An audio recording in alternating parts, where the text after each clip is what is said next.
আলহামদুলিল্লাহি ওয়াসসালাতু লিআহলিহা আম্মা বাদ। সুপ্রিয় দর্শক শ্রোতা, আল্লাহর নৈকট্য অর্জনের সেরা মাস রমজান।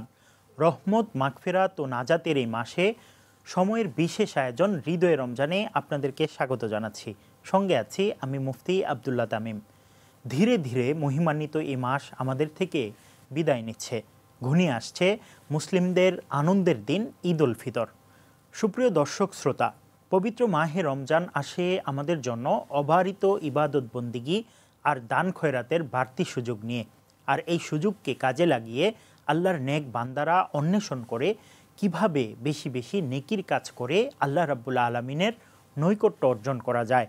মহিমান্বিত মাস রমজানের ফরজ বিধান রোজা রাখার পাশাপাশি একটি ওয়াজিব বিধানও রয়েছে, আর সেটি হলো সদকাতুল ফিতর। যেই স্বাধীন মুসলিম ব্যক্তির কাছে ঈদের দিন নিত্য প্রয়োজনীয় দ্রব্যাদির অতিরিক্ত সম্পদ থাকবে, তার উপর সদকাতুল ফিতর ওয়াজিব। সদকাতুল ফিতর একটি আরবি যৌগিক শব্দ। সদকা অর্থ দান আর ফিতর অর্থ রোজা ভঙ্গকরণ। সাধারণ অর্থে সদকাতুল ফিতর হলো রোজা ভঙ্গের দান। ইসলামী শরিয়ার পরিভাষায় এক মাস রোজা রাখার পর জাকাত গ্রহণের উপযুক্ত দরিদ্রদের মাঝে নির্দিষ্ট পরিমাণে যে খাদ্য কিংবা তার অর্থমূল্য বিতরণ করা হয়, তাই সদকাতুল ফিতর।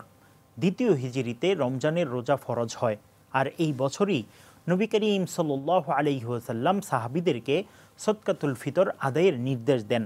মূলত নবীজির নির্দেশেই প্রত্যেক সামর্থ্যবান মুসলমানের উপর নিজের ও নিজের অধীনস্থ লোকদের সদকাতুল ফিতর আদায় করা ওয়াজিব। পরিবারের ভরণ পোষণের দায়িত্ব যার, সদকাতুল ফিতর আদায় করার দায়িত্বও তার। তাই স্ত্রী, সন্তান সন্ততি ও অধীনস্থদের সদকাতুল ফিতর আদায় করবে পরিবারের দায়িত্বশীল কর্তা ব্যক্তি। তবে নিজেরাই নিজেদের ফিতরা আদায় করা উত্তম। হযরত আবদুল্লাহ ইবনে ওমর রাদিয়াল্লাহু তাআলা আনহু বলেন, গোলাম, স্বাধীন, পুরুষ, নারী, ছোট বড় সব মুসলিমের উপর রাসূলুল্লাহ সাল্লাল্লাহু আলাইহি ওয়াসাল্লাম এক সা খেজুর অথবা এক সা গম সদকাতুল ফিতর ফরজ করেছেন। হযরত আবদুল্লাহ ইবনে ওমর রাদিয়াল্লাহু তাআলা আনহু বলেন, গোলাম, স্বাধীন, পুরুষ, নারী, ছোট বড় সব মুসলিমের উপর রাসূলুল্লাহ সাল্লাল্লাহু আলাইহি ওয়াসাল্লাম এক সা খেজুর অথবা এক সা গম জাকাতুল ফিতর ফরজ করেছেন। ঈদের নামাজের পূর্বে তা আদায়ের নির্দেশ দিয়েছেন।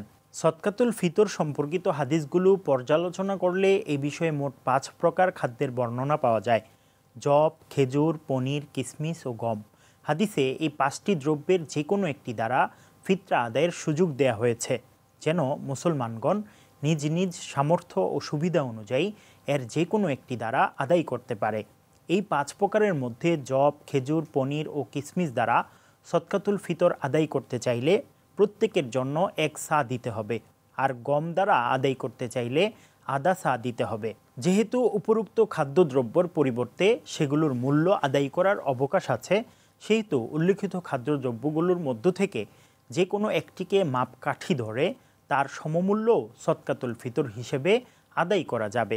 অর্থাৎ গমের আটা বা গমের ছাতু যদি হয়, তবে তা পৌনে 2 সের সাবধানতাবশত পুরো 2 সের দিতে হবে।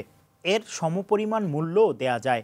আর যদি খেজুর, কিশমিশ, জবের ছাতু এসবের কোনো একটি দ্বারা ফিতরা দেয়া হয়, তাহলে 3 কিলো 150 গ্রাম অথবা এর সমপরিমাণ মূল্য দিতে হবে।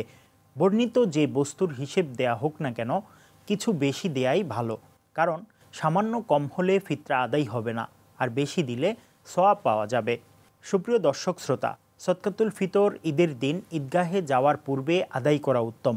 হাদিস শরীফে এসেছে, হযরত আবদুল্লাহ ইবনে আব্বাস রাদিয়াল্লাহু তাআলা আনহু বলেন, রাসূলুল্লাহ সাল্লাল্লাহু আলাইহি ওয়াসাল্লাম সদকাতুল ফিতরের বিধান দিয়েছেন রোজাদারকে অনর্থক ও অশ্লীল কথা থেকে পবিত্র করার জন্য এবং মিসকিনদেরকে খাবারের ব্যবস্থা করার জন্য। সুতরাং যে ব্যক্তি ঈদের নামাজের পূর্বে তা আদায় করবে, তার জন্য তা মকবুল সদকা হবে, আর নামাজের পর আদায় করলে তা অন্যান্য সদকার মতোই হবে। অবশ্য কোনো কোনো সাহাবী থেকে ঈদের কয়েকদিন পূর্বেও ফিতরা আদায়ের কথা প্রমাণিত আছে।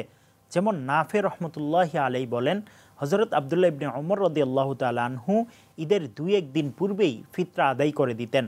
সুতরাং সদকাতুল ফিতর রমজানের শেষ দিকেই আদায় করা উচিত। এতে করে গরিব লোকদের জন্য ঈদের সময়ের প্রয়োজন পূরণেও সহায়তা হয়। নির্ধারিত সময়ের মধ্যে আদায় না করলে পরবর্তীতে আদায় করে দেয়া আবশ্যক। যারা জাকাত পাওয়ার অধিকার রাখে তারাই সদকাতুল ফিতরের হকদার। যেসব খাত ও ব্যক্তি জাকাতের হকদার নয় তাদেরকে ফিতরা দেয়া যাবে না। সুতরাং যে ব্যক্তি ঈদের নামাজের পূর্বে তা আদায় করবে তার জন্য তা মাকবুল সদকা হবে, আর নামাজের পর আদায় করলে তা অন্যান্য সদকার মতোই হবে। অবশ্যই কোনো কোনো সাহাবী থেকে ঈদের কয়েকদিন পূর্বেও ফিতরা আদায়ের কথা প্রমাণিত আছে। যেমন নাফে রহমতুল্লাহি আলাইহি বলেন, হজরত আবদুল্লাহ ইবনে ওমর রাদিয়াল্লাহু তাআলা আনহু ঈদের 2-1 দিন পূর্বেই ফিতরা আদায় করে দিতেন। সুতরাং সদকাতুল ফিতর রমজানের শেষ দিকেই আদায় করা উচিত। এতে করে গরিব লোকদের জন্য ঈদের সময়ের প্রয়োজন পূরণেও সহায়তা হয়। নির্ধারিত সময়ের মধ্যে আদায় না করলে পরবর্তীতে আদায় করে দেয়া আবশ্যক। যারা জাকাত পাওয়ার অধিকার রাখে তারাই সদকায়ে ফিতরের হকদার।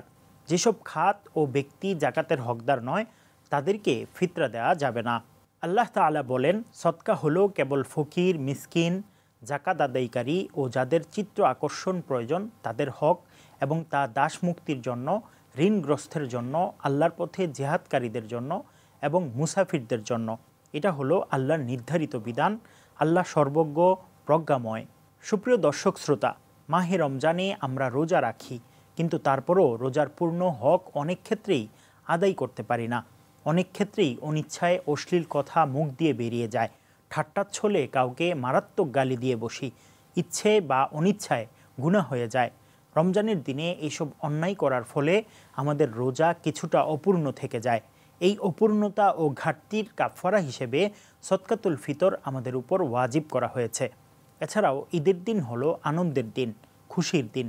অভাবের কারণে গরিব ও অসহায় মিসকিনরা যেন ঈদের আনন্দ থেকে বঞ্চিত না হয়, আমাদের দেয়া সদকাতুল ফিতরের মাধ্যমে তাদের ঈদও যেন আনন্দের হয়। এটাই হলো ইসলামের শিক্ষা। এই প্রসঙ্গে হজরত আবদুল্লাহ ইবনে আব্বাস রাদিয়াল্লাহু তাআলা আনহু বর্ণনা করেন, রাসূলুল্লাহ সাল্লাল্লাহু আলাইহি ওয়াসাল্লাম সদকাতুল ফিতর অবধারিত করেছেন অশ্লীল কথা ও অর্থহীন কাজ থেকে মাহে রমজানের রোজাকে পবিত্র করার জন্য, আর গরিব মিসকিনদের খাবারের ব্যবস্থা করার জন্য। তাই আসুন পবিত্র এই মাহে রমজানে আমাদের সব রকমের নেক কাজের পাশাপাশি জাকাত ও ফিতরা আদায়ের বিষয়েও বিশেষভাবে দৃষ্টি দেই।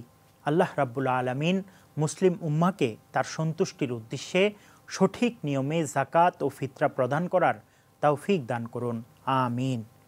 সুপ্রিয় দর্শক শ্রোতা, এতক্ষণ পর্যন্ত দেখছিলেন মাহে রমজানের সময়ের বিশেষ আয়োজন হৃদয় রমজান।